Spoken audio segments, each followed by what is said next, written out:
Everybody, we are back. It is Taped Live, your favorite Raiders podcast, favorite Raiders channels, favorite Raiders everything. Favorite Raiders breakdowns too. I always forget to say that. We are back. Can't forget that one. Yeah, you guys already know what to do. Hit the subscribe button. Subscribe. Hit the like button if you like it. Hit the dislike button if you don't like it. Leave a comment if you like it. Leave a comment if you don't like it. Also, follow us on Twitter at @DMarkJohnNFL for me, at mholder95 for Matt, and of course Panda Supplements. Use TDL for 35% off. All right, so Matt, we went and covered this one. I don't know about you got to do the defense side of the ball again. I did the offense. It was a tough watch for me. How did you feel about the film? I was gonna say, obviously it wasn't great, it wasn't perfect. Like we were talking about it a little bit before. Like this was actually the opposite of the last two games, where I felt like in the first two games the pass rush was doing the coverage a disservice, whereas against the Steelers the coverage let the pass rush down. Like they actually got after the passer. Like we'll take a look at some of the Malcolm Koonce's rushes that were really nice. Mm-hmm. But I don't think they played that bad. I mean, obviously gave up too many points, but kind of talked about it in the instant reaction show of like, it's hard to play defense when your offense turns the ball over 3 times and gets 4 3-and-outs. Like it's like they're going to score. Like the other team's going to score. They're going to have the momentum. And like, I honestly felt like defensively, like it was a better game than they've been getting. And again, the offense couldn't get anything going. And I wasn't as terrible as I thought I was going to be going into it. Like I almost felt feeling more bad for you having to watch the offense. So. Well, I mean, I watched the defense too, and that's what I'm saying. They're just boring, kind of. I guess like they kind of because they forced teams to play right now. Like teams are averaging I looked at after 3 games, it's 8 out of 5. But they're still moving the football a lot on them, and they're not stopping people, but they are stopping people after like a couple first downs or like 3 first downs, and then they stop somebody, and that's kind of how the game goes, and then eventually those things start to bleed. Eventually in the third quarter, that might be a bigger chunk than what happens, and you get Jacorian Bennett beat across the field. He's getting worked by George Pickens, and go ahead. I was gonna say it's a bend but don't break defense, and that defense is like best when you can create turnovers, which they haven't done at this point. Like, you know what I mean? Like that's how those defenses get the momentum is, they're going to give up all those plays, but they also get the turnovers, which, we thought Marcus Peters would help with. Hasn't come to fruition. Dropped the pick 6 this last week, and they even forced a fumble yet. I can't even remember. I don't know. They almost did, but it got taken away by Marcus Peters grabbing that dude for no reason. Gotcha. On that play. Marcus pick. Yeah, Marcus Peters. I mean, that play is interesting because he drove on it, and it was supposed to be out and up. For some reason, picking through it. I don't know. Right. But if you watch it too, whoever the safety was, I think probably Morag, he was starting to drive on it too, and that would have been a touchdown. So I mean, that's just on film. I just hope everybody knows that. So hopefully, if you see the out and up Marcus Peters next week, that was put on film by him just driving that way, and then he gets right, and then he pick it off. Yeah, that was a tough one. I mean, I will say, and with him playing cover 2, I'm okay with him driving on it. What I can't have is the deep safety driving on it. Like that's the bigger issue. But yeah, I mean, for a guy that has made a career off of not only interceptions but pick 6s, like that one had to hurt. Like to just watch it go straight through his hands and not come down with it. That was a big momentum changing play. But I mean, Peters did come up with a bunch of plays. I think PFF credited him with 5 defensive stops, something like that, something ridiculous. But not a bad game from him overall. But yeah, that was a chance to really switch the momentum of the game early on, and a big missed opportunity. So kind of the story for the year for the Raiders right now. All right, quick question I got for you. How did you feel about the defensive line? So, because I mean, I didn't get too in depth into the defensive line this week. I mean, I saw some of the things they were blitzing, but I was more watching the coverage for some reason. I don't know why, but I was. The defensive line. How do you feel about how they played this week? Yeah, I mean, like I was alluding to before, like I thought this was one of their best games, especially as pass rushers, where like guys were getting after the quarterback and guys outside of Max Crosby. Max Crosby had his 9 pressures or something like that, but Malcolm Koonce had 4 of his own. Other guys were getting in the mix too. Like I thought this was definitely like the best showing for the defensive line that we've seen, and then I like what Graham is doing as far as like being able to create pressure and getting creative with it. There's one clip specifically that we'll take a look at that he did an awesome job getting Koonce a one-on-one with the running back that Koonce ended up winning. So I definitely like that standpoint. I mean, against the run, there's still some work to do. John Jenkins is still he's getting better, but not like what you're hoping for. Like there's one clip we'll see where we'll kind of get his stuff pushed in on the run, but it's getting better. But again, they still need another pass rusher, and hopefully that's going to be Koonce moving forward because again, he had a good game, but it feels like every time we're expecting him to like take that next step, he doesn't, and then goes back into not playing. Like we thought he started against Buffalo. Yeah, you would have thought that would have been his big game, right? And then doesn't play that well. He gets back to the bench and then has a big game. I'm like, okay, can you just only come off the bench? Like what is your role going to be? Maybe that's what it is. Maybe he's just a third down rusher, but yeah, it's definitely still a work in progress, but definitely some growth in the defensive line. Just the problem is back end's the problem is this game the back end got their ass kicked. It was great. So I mean, it was like the previous games, like the back end they were holding up a little bit. There's no pass rush.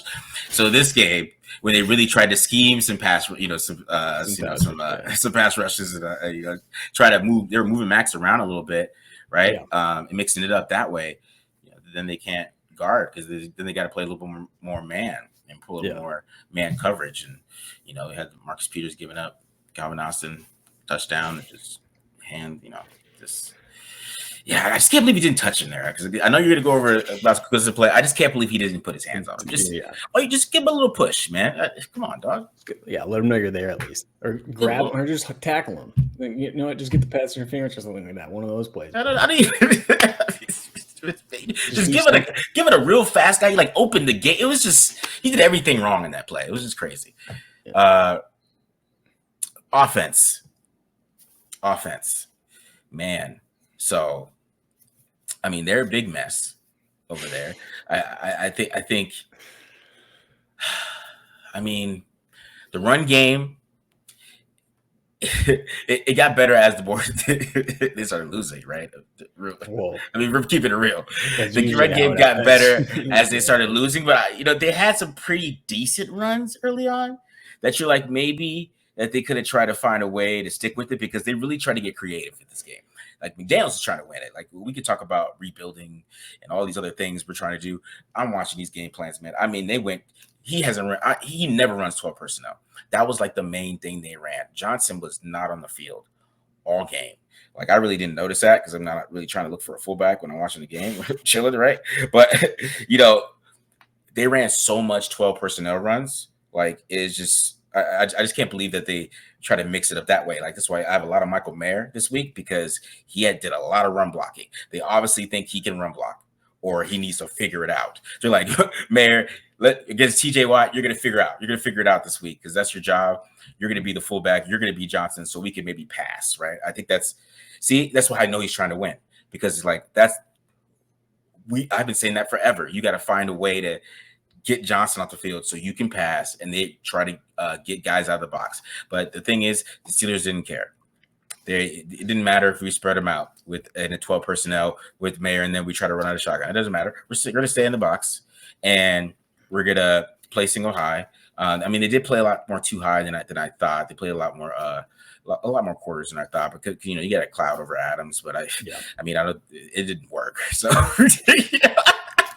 it wasn't great like double teaming, to be honest, in my opinion. Like he was. Yeah. You definitely get his, and that's what I showed this game. But of course, I mean, the realness of it. I mean, Jimmy Garoppolo played terrible, and I mean that was definitely on film. That's why I really haven't done a membership breakdown. I just don't want to do a full 44 play breakdown. I just can't do it. I can't do it this week. It's just too much, man. It's just like even with the pressure they had, I think they're under pressure 32% of the time. I think I had him with I had him with 15 pressures, and PFF had him with 14. I'm always over PFF. I always see things that are like, I feel like it's the pressure. And that's why I saw the Luminor game coming. I saw it because I was the only person giving Luminor pressures. Yeah, he's going to get one.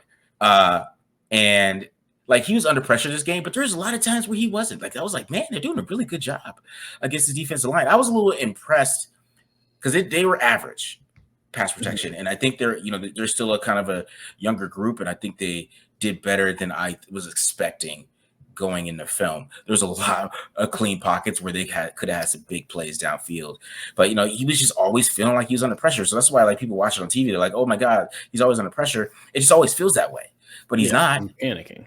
Yeah, because he's like his body and he's moving a lot, and always kind of just feels like he's just uncomfortable. But like you have a pretty damn good offensive line at this point. I don't know. I mean, we might find out how really good they are this week because I think Khalil Mack he's being steady with pressure. It's like his pressure rate's not that high, but he still has 12, and so he can get pressure. And if Luminor leaves his chest open, we know what will happen. So we all know. So it's gonna be a big test for them this week. But I was pleased with how they performed because I still think some of the pressure that Jimmy Garoppolo was under was caused by him, because I think he was under pressure more than the actual pressure numbers from the offensive linemen. Mm-hmm. So, so that's what I'm saying. It always seems that way, but I thought they performed. It was admirable. I was like, man, you guys did pretty good against these guys, man. I mean, we'll work with admirable at this point. We'll work with that. I was like, you know what, you guys held your own. Right, it wasn't like absolutely awful on pass protection. Of course, run blocking was god awful. Those guys just, I feel like, what are they coaching them on? They're not getting coached, basically. I feel like I had the problem with Tom Cable. I don't know if Adam James doesn't listen, but he does. I don't know what he's doing when he's doing run blocks. He be having Parham looking stupid all the time, and then Parham doesn't know how to make up for it. He's not ready to make for it. He just has him looking stupid on TV all the time. He gets away with it because he just goes into the middle linebacker. And Parham looks dumb. And then and then a lot of it is like they're just not they get no push, man. So yeah, they look pretty good in outside zone though. In outside zone, they look pretty good. I'm curious, how often did they chip TJ Watt with Luminor there? Would they leave him on an island a lot? To be honest, yeah, they were. Yeah. That's what I've kind of felt like in the game, and like someone had asked me, and I'm like, couldn't say for certain, but yeah, it felt like they were leaving him out there. Michael Mayer had a couple one-on-ones with him. He actually did. On the show, he actually did all right.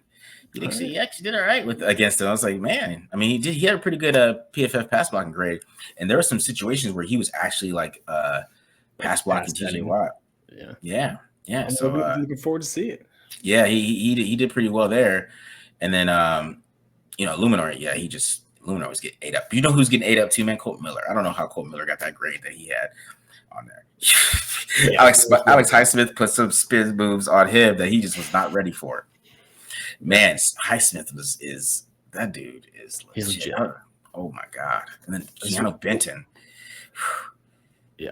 Highsmith was the reason why they were totally fine walking away from Bud Dupree a few years ago. And easy. They won that one. Miller held his own against him. That's what I'm saying. He held his own, but man, he was giving him some work. And then James has some problem where he like leans forward. I don't know what that is, but these guys keep doing the same swim move. Just keep swimming over. Same one. It happened in the Bills game, and I think Adams, number 57, did it to him, and Keanu Benton got his sack doing the same move. So when they're lined up in front of him, so basically that's what teams can start doing. They're going to put their nose tackle right over Andre James, and he's going to swim. They're going to swim right past him. They say, "Look at this. Look how he leans when he after he snaps the ball. Just swim right past him. You'll get to the quarterback." Yeah, I'm curious if maybe his first step's too short, and that's how he ends up getting off balance. But that's typically what can happen. But obviously not. Universal. Yeah, man, it's bad. It's bad on offense, and we might get to see AOC this week, man. So we'll see. AOC can save us. The pass protection is good enough. I don't know what he's going to do under 30% pressure, because that's probably what they're going to get. They're probably going to get like 28 to 32 this week. They're going to get some pressure, right? Joey Bosa is going to win. These guys are going to win, right? And if he plays, I just hope he doesn't go back to Mr. Purdue under pressure, just starts throwing picks. That's just don't do that. Just please, Aiden, just don't do that. That's all I ask if they play him. Don't do that, man. All right, Matt. What you want to do? You want to go first? You want to do defense? Yeah, I can go first. All right, keep it rolling with the defense. Let's get the defense rolling. All right, let's do it.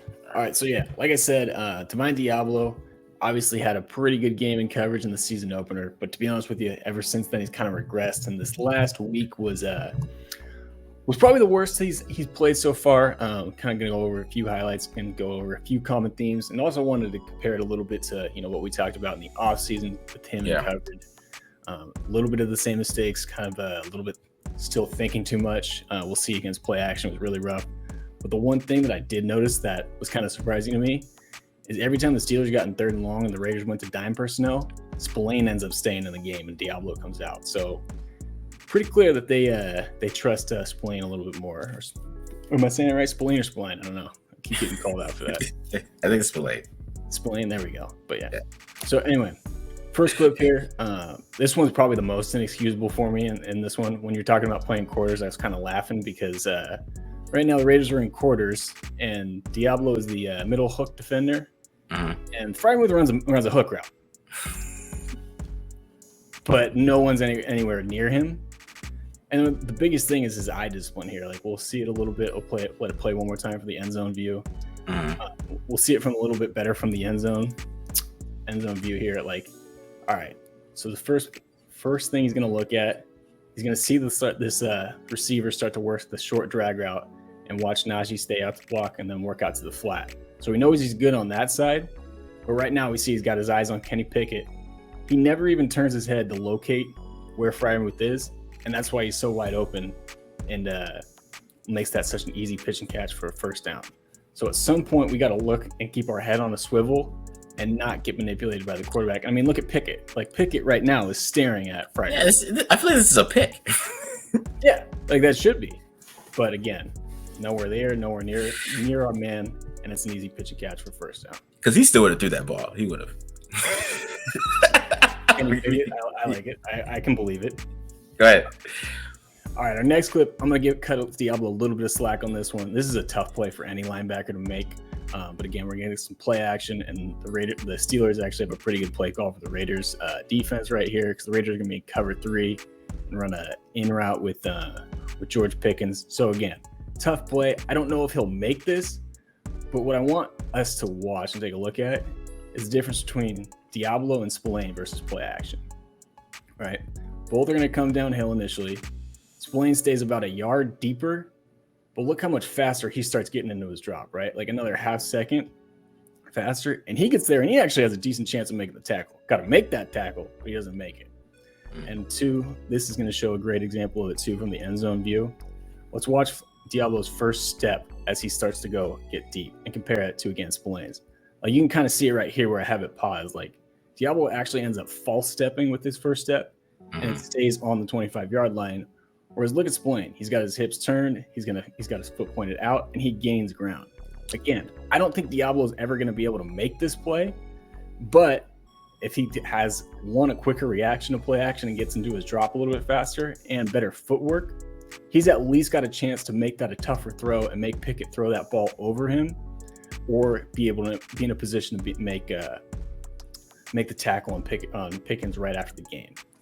The other thing too that I kind of stood out, and I mean, obviously Spillane does it too, so I think this is just how they're being coached. I'd almost like to see him, rather than turn at the 45-degree angle, backpedal and keep his eyes on Pickett, so that way he has a better chance of making the play on the ball. Yeah. Or just turning and running and roboting, so that he can kind of find Pickett and make the play after the catch. That would be the natural linebacker thing, because something's coming behind you. Exactly. All right, this one can't excuse. We're gonna get play action again.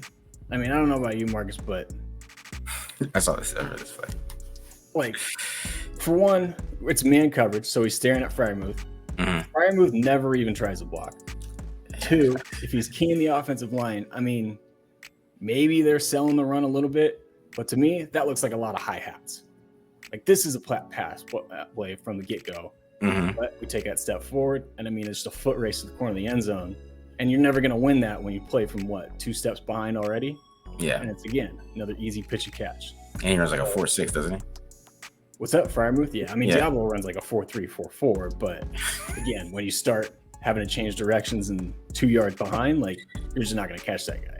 Yeah. And that's kind of one of the common themes we'll keep seeing is Deablo is struggling right now, or at least this last game against play action.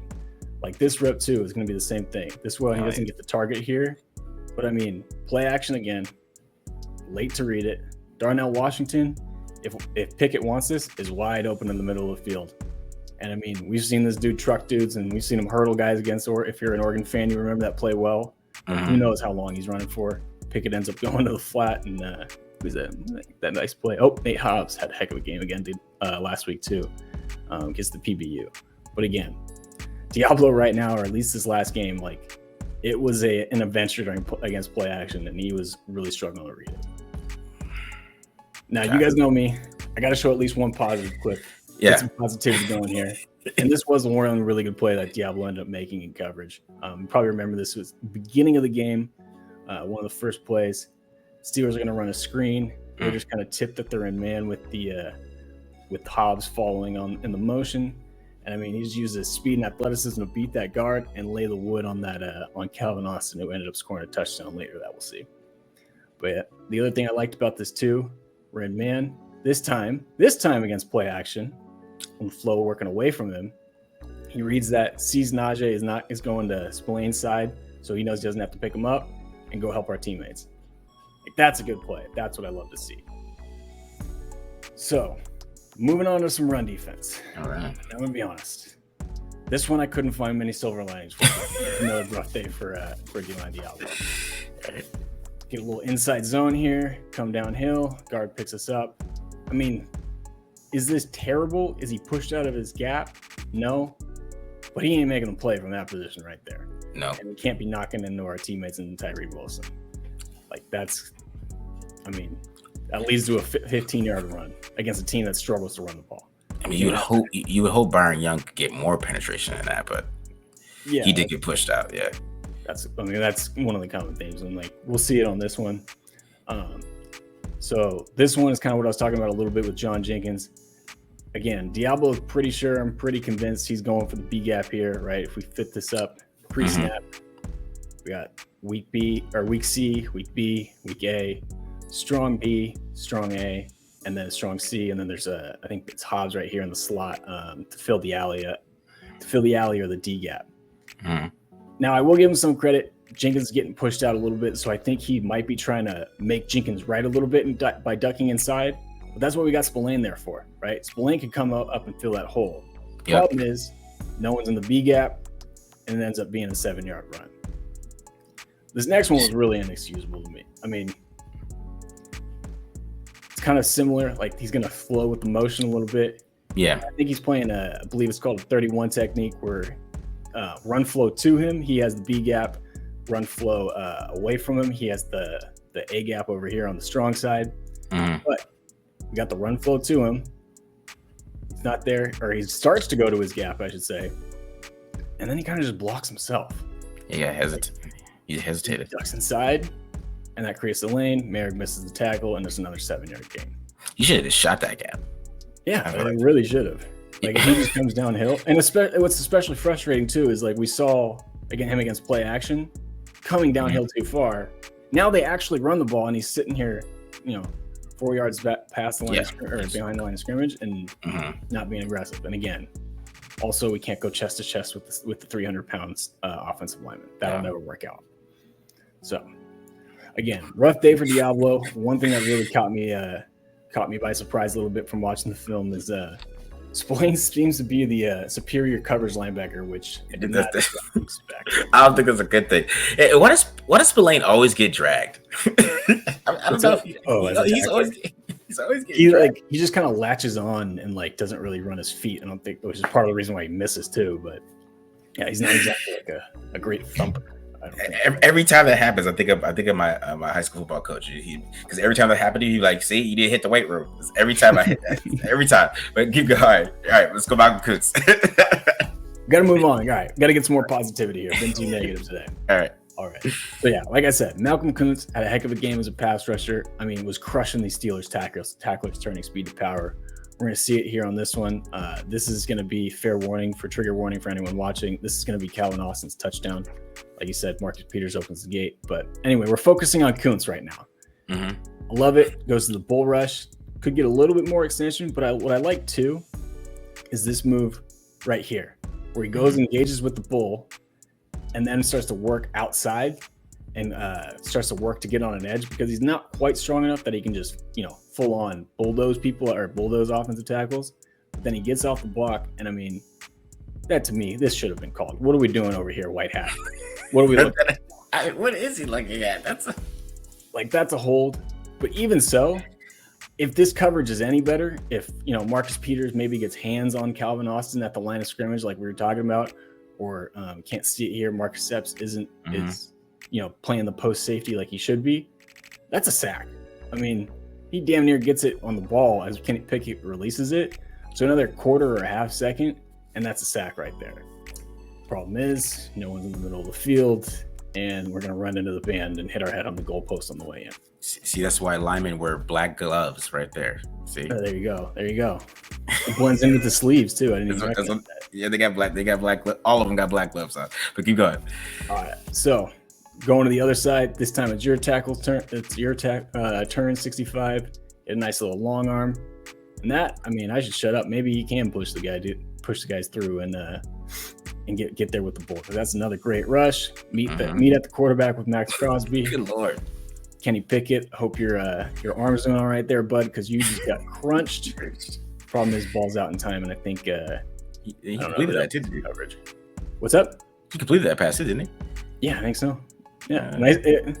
Not a bad throw into pressure for Kenny Pickett. I mean, I think that's Pickens that digs it out. But yeah, that's kind of what I was talking about a little bit. Now hopefully people are starting to see what I was talking about with the coverage, kind of letting down the pass rush this time. Yeah.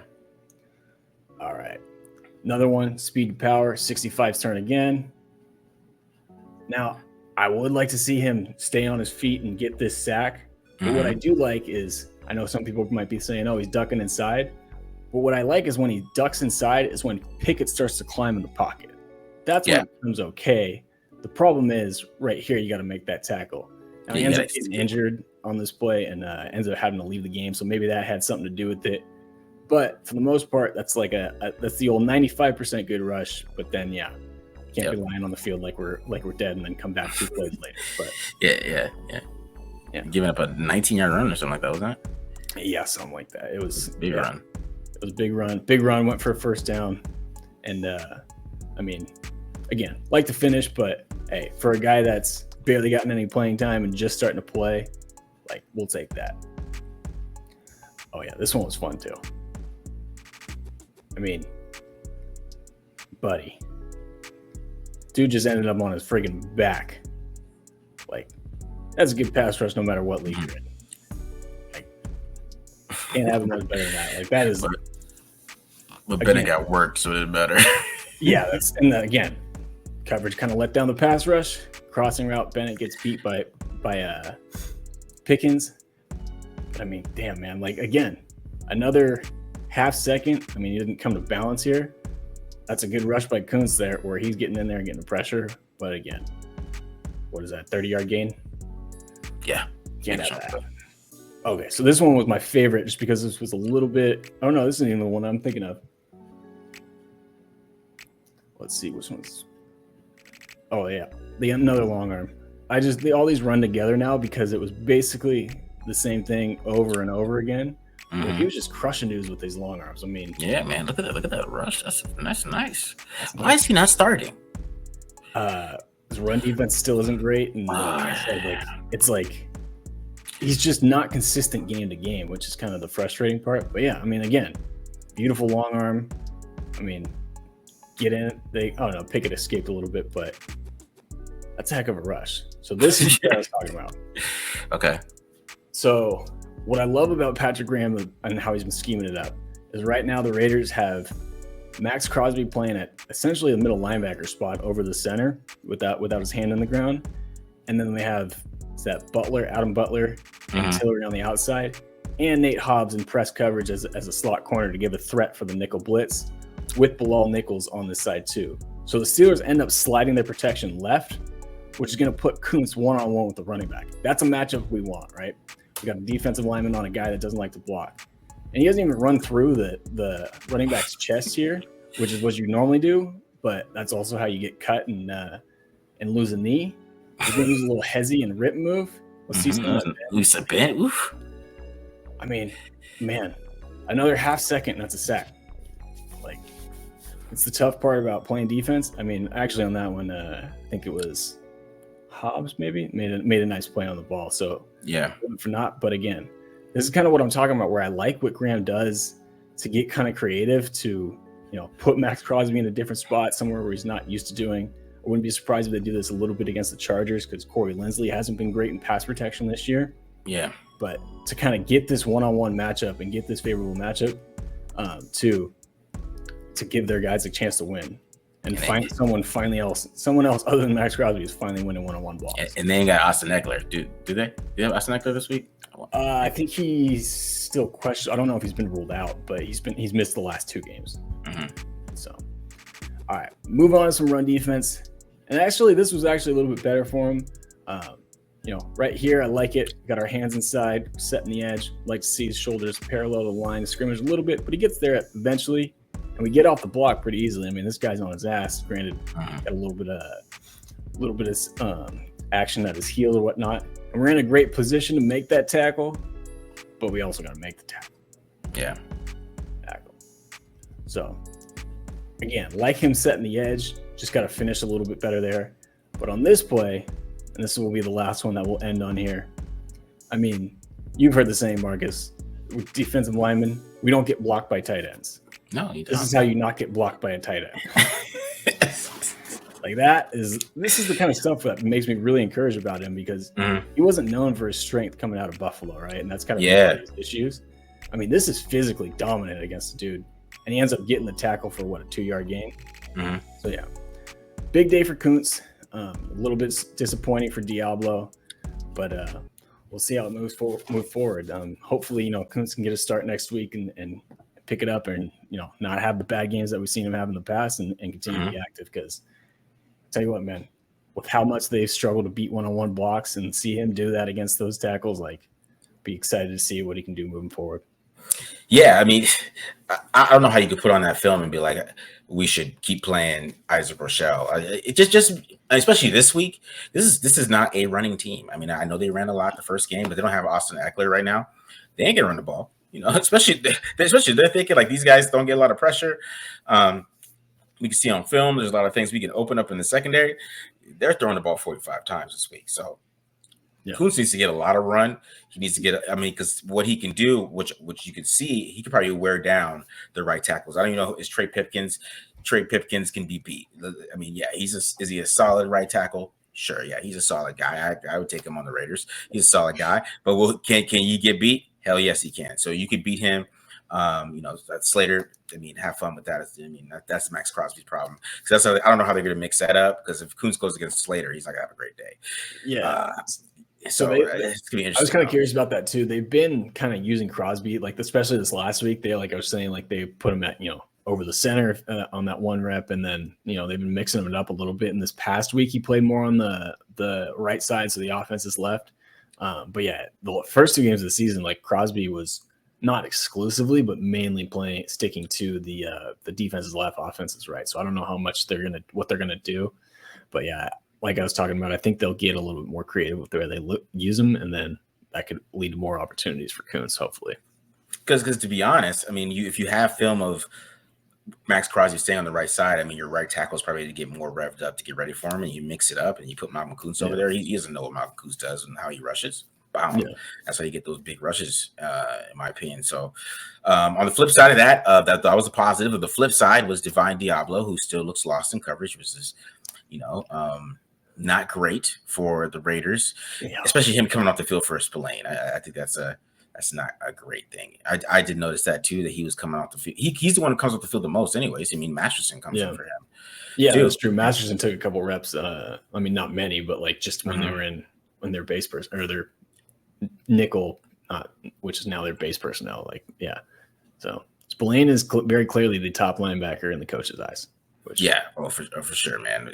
Yeah, but they love John Jenkins too. So I mean, he do your job. I mean, Josh McDaniels said do your job like 8 times on his Monday press conference. So you know where we're at with that. Spillane does his job. That's why you saw the technique. That's exactly why. That's that technique.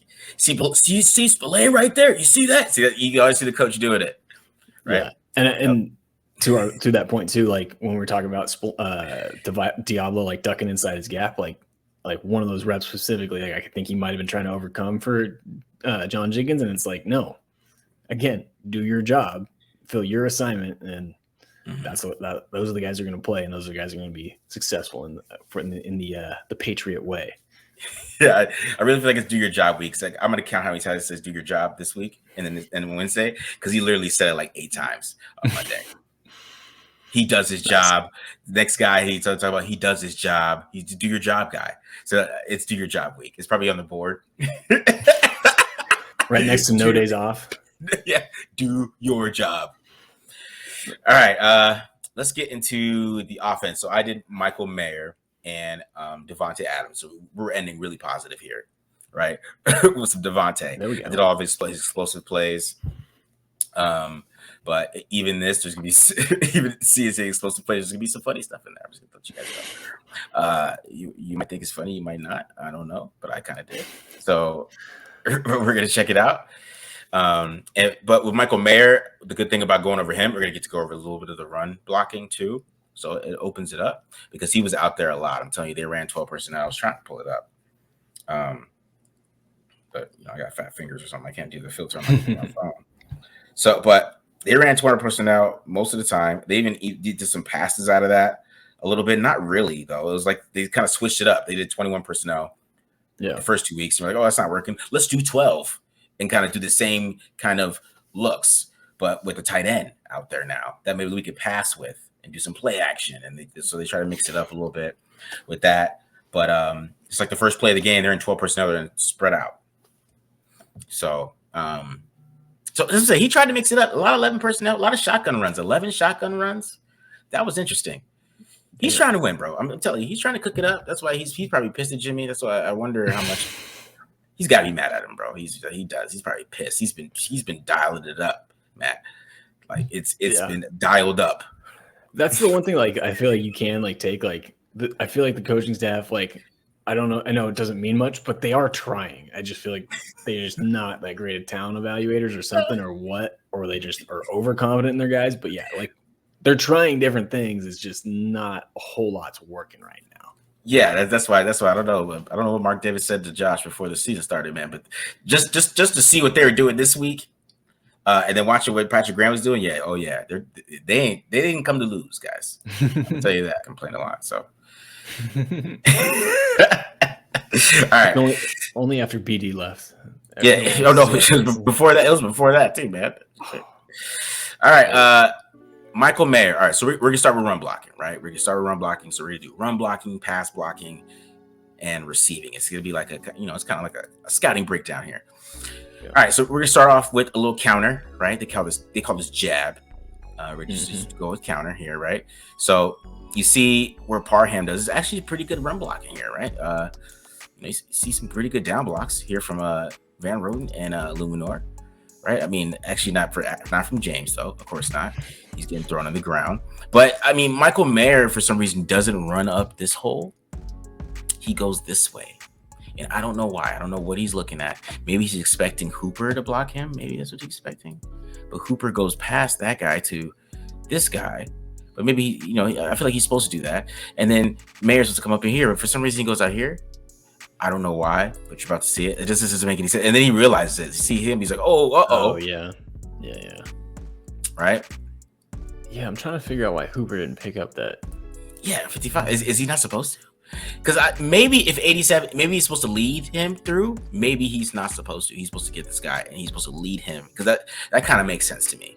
Yeah, and then Jacobs has the option to bounce if it's cluttered. Yeah, that makes sense. Yeah, but because I'll tell you one thing, they did not run this again. So this with Mayer as the lead here, they didn't run that again. So Yeah, but the run block was pretty decent. Jacobs still found a way to get like 2 yards here, but it could have been more. Yeah, so if he made the right block there. All right, here's another one. This is when they did a wham, little wham trap, right?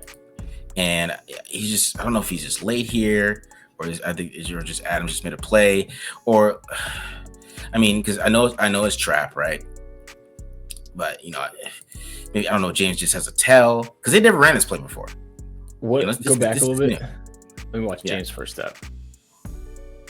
I mean, a lot of times when you run trap, you're like your first step is Adam to sell it, and James just his first step is to get the hell out of there, like we've seen in a lot of the zone blocks. Yeah, that's what okay. Go ahead. I was gonna say I also feel like maybe the timing was off because I mean he snaps that and Mayer's barely like cleared. I don't even think he's cleared Hooper. Like he's even with them about. So that's an interesting thought too. Like that's what I was wondering because like he should be closer here where he can execute the wham at least, right? And then and he's still kind of. I mean, but this guy wants to get hit on Jimmy here. He thought he was gonna get a fumble. He almost did. Yeah, he almost did. Nice play by Jimmy. Sleight of hand. Yeah, right. And then they got 5 on that play. But if you watch the rest, I mean, it wasn't that bad on this one. I mean, besides James, he's not doing what he's supposed to do. But Van Rode had a pretty good block there. I mean, Parham kind of gets too much. You know what I'm saying? He's just not getting any push. Parham. He's a pass blocking guy. He's for a pass first offense. Let's keep it real. All right. So here we go. Now, see, that's what I told you. They didn't let him run counter anymore. So now we go to power. So now we go to power. We just gonna have one puller. And here, I think he lets this guy inside, but I like this recovery he gets because it's pretty. He doesn't get. So on this one right here, right? So he kind of gets knocked down, but the guy just doesn't get enough push on him. Mm-hmm. So you can see him kind of recover, but still his feet are everywhere. It's just ugly looking. But he did his job though. Yeah. That is the one thing I do like about Mayer as a blocker is his effort. Like he has good effort, so he's never gonna be like completely out of position. Like he'll keep fighting at least. Yeah, because that's exactly what you see here. Like because the guy tries to move him and he can't because he's so damn big.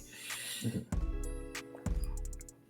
He's at 51. Yeah, 51 tries to move him, he can't because he should have, right? I mean, he has a perfect hump move position like this. That usually he should get hump move, but he can't. Yeah, and then he's able to kind of reset, and make a block there.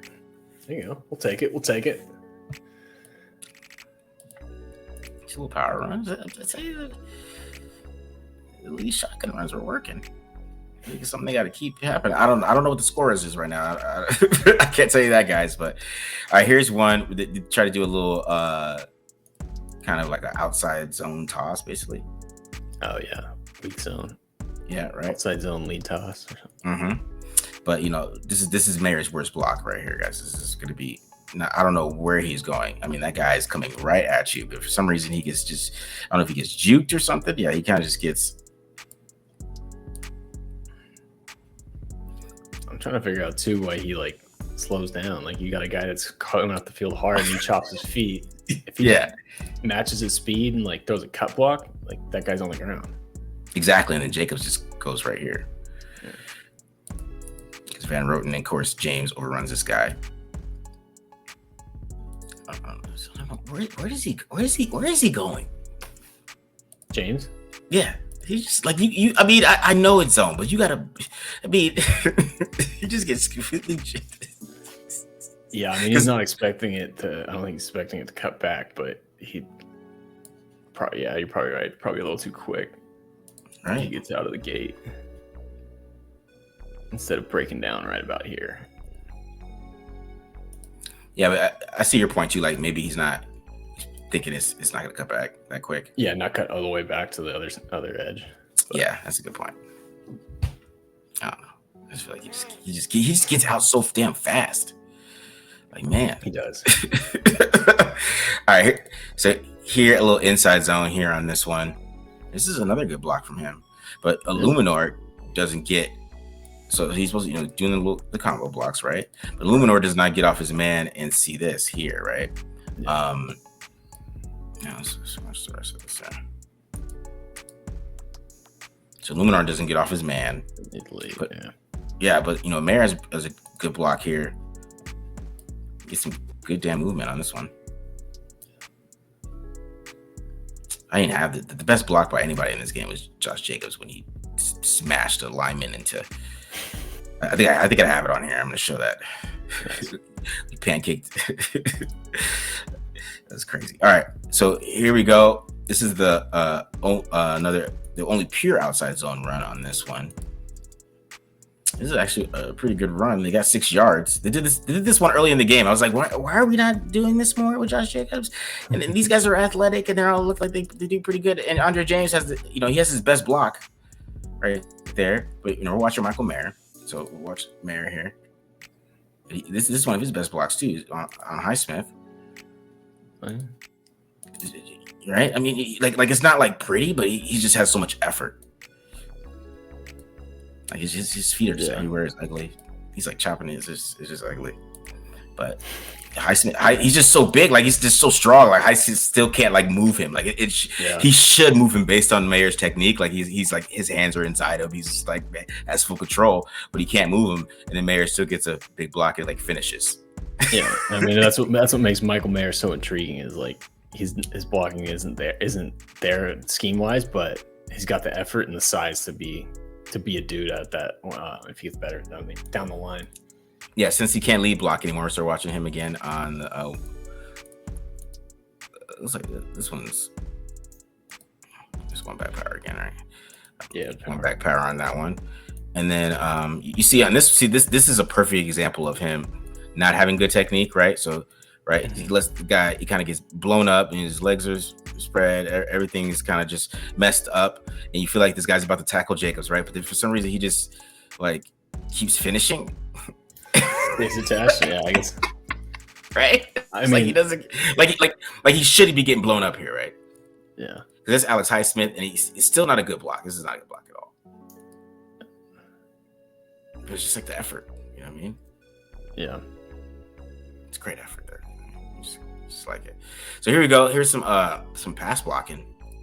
Him against TJ Watt, which you don't see here. Once again, this kind of shows him just showing a little bit of his fight, right? Because I mean, like they got his face mask grabbed, which I don't know how they didn't see this. I mean, these refs. I mean, what are they looking at? He's not even looking at TJ Watt. He's looking over here. He doesn't even see Michael Mayer, who's just being tough. He's not really doing anything. He's just punch him in the face. Gets his then he gets his face mask, and then of course Jimmy Garoppolo, who for some reason clean pocket, play action. We just saw Kenny Pickett do the same damn thing. You showed this, Matt. Kenny Pickett did the same damn route. Which one was this one? I can't. Oh yeah. There you go. Yeah. Oh, and look where the linebackers are too. Yeah, that is put on a tee. It's the same play. Same play. And then he like points him up, and then he's like, "Oh man, god damn it!" All right, so here's another little pass blocking rep here. All right. Okay. He's good enough, for a tight end. I mean, he's holding his own. As far as Alex Highsmith, I mean, if this wasn't a quick play action, he's definitely getting a sack. But right, because it's just awful. His technique is bad, bro. Like it's bad, but he's like fighting so hard. He's so strong. It's just. I mean, we'll take that from a rookie tight end in pass protection against an 8 million or an 8-figure pass rusher. All right, so here's another one. Right, this is the touchdown. Him against TJ Watt. TJ Watt kind of setting the edge, but you kind of see him do pretty well there too. There you go. I like it. Like he's not getting there. He's not getting the rule broken. What would you talk about? Like you can't get blocked by a tight end. Right? Yeah.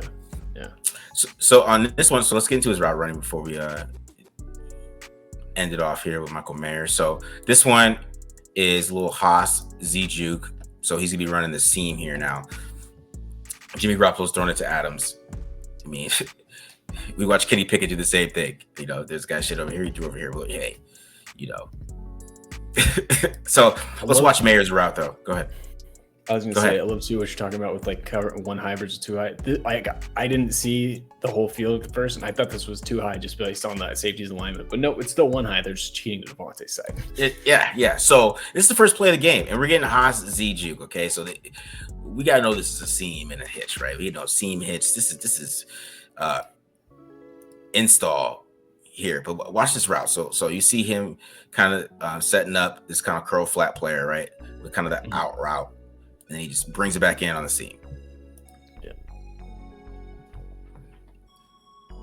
I don't know if Levi Wallace would have played that, but I just feel like you got to work this. I mean, even if Levi Wallace does play it, you got Josh Jacobs with this guy by himself. But anyways. Yeah. Anyways, all right. So here's another one. He doesn't get the ball here as a first down to Adams right here on the out route. But let's watch him against press coverage here. So you see good release, right? Good release there, right? And then you see what I love is this is the tight end physicality, top of the stem separation, right there, and he's open. I mean, the ball didn't go to him, but you just kind of see what kind of talent he is, running wise. And with he didn't play. I mean, this is probably the only time he played in 11 personnel. To be honest, they have Austin Hooper out there all the time. But you just see it. Like if he threw the ball, if he was trying to look there and expecting that one-on-one to him, that was a win.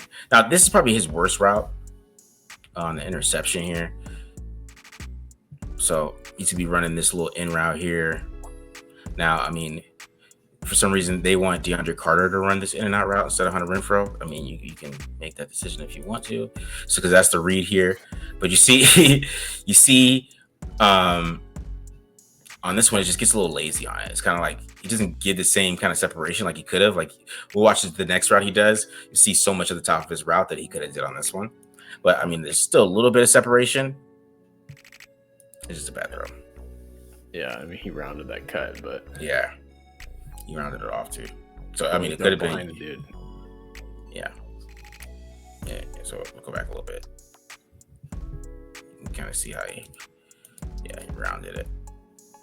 And maybe that's so didn't give a chance to come back to the ball. Like I kind of undercut him because he rounded it too. Yeah. Drifts. But, man, I mean, like when the ball's behind you, there's not much you can do. Yeah, man. And that was the theme of the day for Deablo, behind receivers all day. Yeah. So this one, there we go. He's just Garoppolo. I don't know what he's doing here, but let's watch Michael Mayer. All right, so him, this is what he got. This is basically cover 2, right? No, we got quarters, right? But he basically has his linebacker one-on-one here, and that guy follows him, and he's wide open here. But for some reason, Jimmy wants to get the ball to Devontae. But like I said, this is out of 12 personnel. Again, you kind of see his route running ability, little arm over, shakes the guy, and he has separation. I think Garoppolo had a little time to kind of get him there, but I mean, I don't even hate the decision to go to Adams, but you have to put the ball towards the sideline. At least. Yeah, if that's where you're gonna go. Yeah, man. Throwing at Minka is that's smartest thing. A good point. All right, so this is my favorite route of his. I even had to do a little zoom on this one, so he had some little rocker step here. Get a little right before we get into the route, right? So I really like this. But this is what I'm talking about, man. You could feature him in the passing game already. Yeah, because this is him one-on-one in linebacker. I really like this play because this is like the only time they got in 13 personnel and they have Mumford on the field, right? So they're in 13. Right. So, you're getting kind of a base look from these guys, and you're going to get a one-on-one with Michael Mayer on an out route right here. Hit him right there. Watch it. Slow motion. Boom. Then it speeds out. He's open. The ball should already be out, but, we're going to throw a check down. That wasn't open. All right. And here's another one here. Michael Mayer. I just want to show this one for Matt because this is for you, Matt. Oh my God. But I mean, it's a completion though. He's just so open. Nobody's covering those flats with him. They got to see that on tape, man. The only person that stops him on the way is the padded goalpost in the end, back of the end zone. Exactly. All right. Here we go. So here's Devontae. This is just if we were talking about ending it with positivity, let's get positive here, guys. So of course, just check this release, and then the slow release, right? And then you speed up. Levi Wallace is already done here, right? Now, well, see, this is a weird play, right? Because I'm trying to figure out if this ball's underthrown or it isn't. Because we're about to watch what this dude's like. He's just in magic. This is crazy. Because is this ball underthrown? It looks that way, kind of. But would Patrick Peterson be doing that if he doesn't like? We're gonna watch this at the back end. I'm telling you guys, this catch is so nuts to me. It's so like. I mean, to me, that ball should be either on the G or the A of Vegas, but. Like, I think if he throws it there, I don't think Patrick. You can't trust Devontae. You just can't trust him all the time because it's just the things he does. Because like he slows down, right? So now Patrick Peterson get a freak out. Oh, it's underthrown, but he's already caught the ball because he catches it like it's hard to see. Like he jumped after. Did you jump when he was in the end zone? Yep. Oh. So because that's what I'm saying. Like, is it underthrown? It is, but he like made it seem that way because he ducks under it because he like ducks to catch it. I don't know. You guys tell me if you think that's Devontae Adams or I think that's Devontae making Patrick Peterson look stupid because he's probably watching his hands, right? Like, where did he get? He's like, what do you mean he caught it already? All right. So it's just nuts. It's just nuts of stuff. So here's him against cover 3. You just I like this. They call this a bow route in their system. So based on this route, depending on the coverage, he could take it to a corner, or he can make it out, or he can kind of make it like a comeback, right? Kind of three-way kind of go. And him, it's just so quick. I mean, there's really no stopping on the break. He still looks like he's running full speed at you. No more waste of movement. Easy throw versus cover 3. All right. So you get these type of looks, right? And good throw by Garoppolo here. So we got some Garoppolo positivity. All right, 3rd and 1 on this one. So here we're getting what they call like a speedo. So we're getting the over route from I mean, really, I think this is dagger. I think this is dagger with an adjustment because they're too high. When you watch it, it looks like dagger with too high, right? So he's going to make an adjustment on this one. So, but he wants to work Hunter Renfrow and Mayer on what they call the toggle here, right? Now it's not there. All right, it's not there. So you come back to Adams, and you guys tell me. Back that up. This one, I mean, it's a great play. I mean, Adams is right there, right? Yeah. Yes, dagger. Yeah. And just the way he finds the void too, and like settles in it. Mm-hmm. Guys, that puts on a clinic every week on how to run routes. But did I get Jacobs? I know I got Jacobs block on here. I made sure I did. Yes, thank you. Let's just watch Josh Jacobs on this. I should just pick up this blitz. All right, and just pick. Love it. That was beautiful. I love that too. He adjusted, saw the blitz and adjusted too. Like, guys, yeah, man. He's a 3-down back now. Please don't let him go to Shanahan. All right. So here's on this route. This one's pretty nasty right here too. Skip release.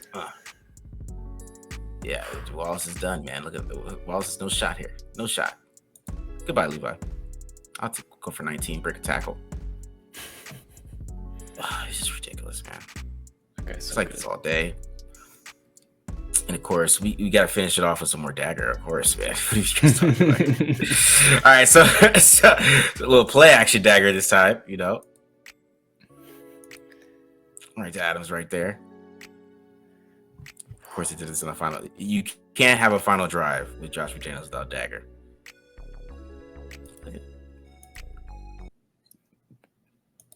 Dagger and a field goal. Dagger and a field goal.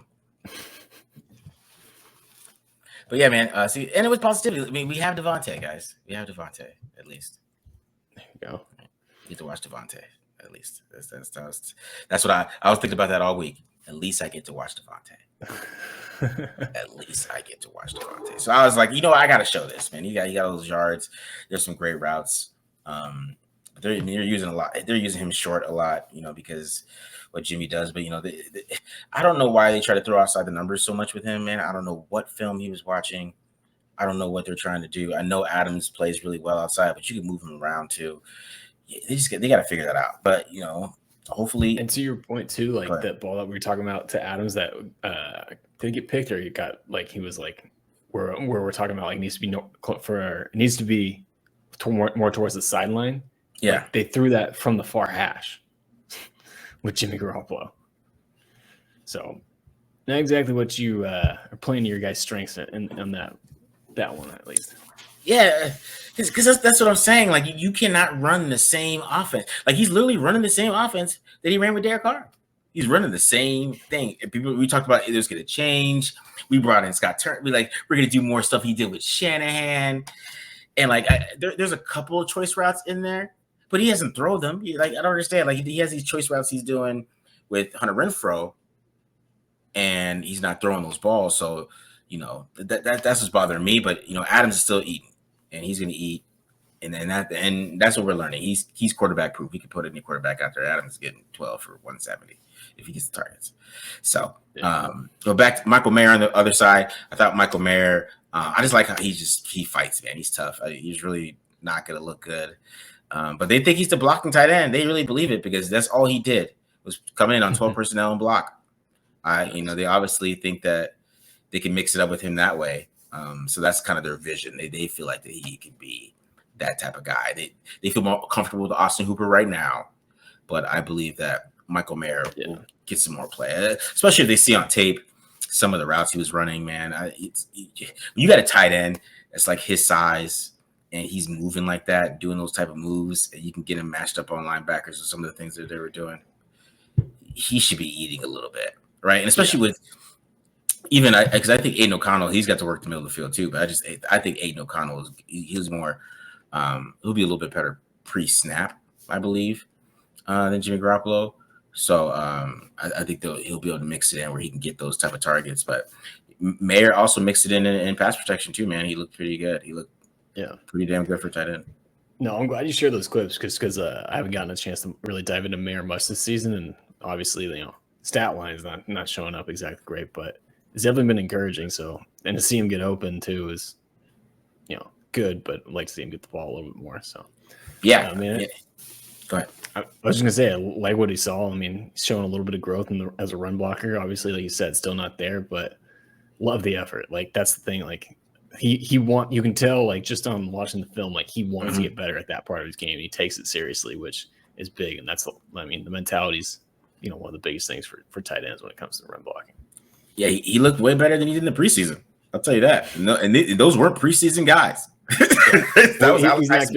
He's not getting blown 3 yards back into the black and on the backfield on the outside zone anymore. So I'm glad we've graduated from that step. There's growth there, but I still think in the passing game, there's just so much to him. I don't know. I feel like a year from now, once he starts figuring out how to beat people, man, I think there's something special there for sure as a pass catcher. Because we haven't seen his contesting. We haven't seen any of the cool stuff that he does. Yeah, that's what's bothers me a little bit. But we're gonna see. We got a different quarterback this week, so I don't think Jimmy's gonna play. That's gonna be interesting. Part of the preview because the Chargers, they have no film. If Aiden O'Connell plays, they ain't got no film, man. And if they pass protect, Aiden O'Connell is gonna look pretty good. We don't know how he's gonna look 6 weeks from now, but I feel like if no tape and the offensive line plays well, he can feel comfortable back there. We'll see, man. It's gonna be interesting to see how that goes. With I'm mentally prepared for Brian Hoard just so I can't get let down. Yeah. See, I don't know. I think Josh McDaniels, would have said Brian Hoyer's going to start. I don't know. I feel like I know he's a strategy guy. Maybe he's trying to do like a stupid strategy thing. Like you don't know who's going to start. Is it Brian Hoyer? Is it Aiden O'Connell? But I feel like just him not telling us that, and because I feel like in the preseason he really shut it down. Like he's Brian Hoyer's the backup. There's like some moments you shut it down. This week he did it. He was like, you know what? And these guys are. And I'm telling you. What really told me is the film, because these guys are playing for their jobs. I think that's what you could tell. Patrick Graham's playing for his job. You could tell he's scheming for his job. Josh McDaniels is scheming for his job. So what would keep Josh McDaniels making look good and maybe get into the next year is Aiden O'Connell maybe just finding a way to kind of look pretty good as a rookie. And he could be like, he can grow in the system. He can sell it to Mark Davis, all the other stuff. So, but this early? Like that's a card you play like in November, you know what I mean? When the season's lost and you're sitting there like, hey, let me give this rookie a shot and let's see how it is. I mean, pulling that in October 1st, like you're losing your cards in your deck there. Yeah, I mean he's gonna try Jarrett Stidham this week, man. I think he's gonna come out with a little Jarrett Stidham game plan. And try to right, but we don't know how it's gonna week 3 weeks from now. That's what I'm worried about. But I think they might be able to catch the Chargers off guard just because he's accurate, man. And if he has time and he can make some throws, he could throw the ball to Jacoby Myers and Devontae Adams and Hunter. You know what I'm saying? You got weapons, that's for sure. That's the thing. I don't know. We'll see, but they got all to worry about because Justin Herbert has Mr. Kellen Moore, who's adjusting, and Justin Herbert obviously picking it up because in Kellen Moore, he adjusts his game plan every single week. So we're going to get some Chargers attacking Divine Deablo. Because now, once you saw that on film, you put that on film out there, I was like, oh my God, they're going to attack him this week. Yeah, they're coming after him. They're coming after him hard. Yeah. All right, I pause on that. I keep giving my pause moments, man. I said I'm coming after that hard. I can't. I didn't even pick up on that one. So I picked it up. I'm picking on it better now. All right, guys, right here on this one. Right here on that note. Hope you guys enjoyed that. We gave some negativity, gave some positivity, mixed it up a little bit for you guys. And like I said, follow us on Twitter at @TheMarkJohnNFL. Hit the subscribe button. We're out of here, guys. Peace.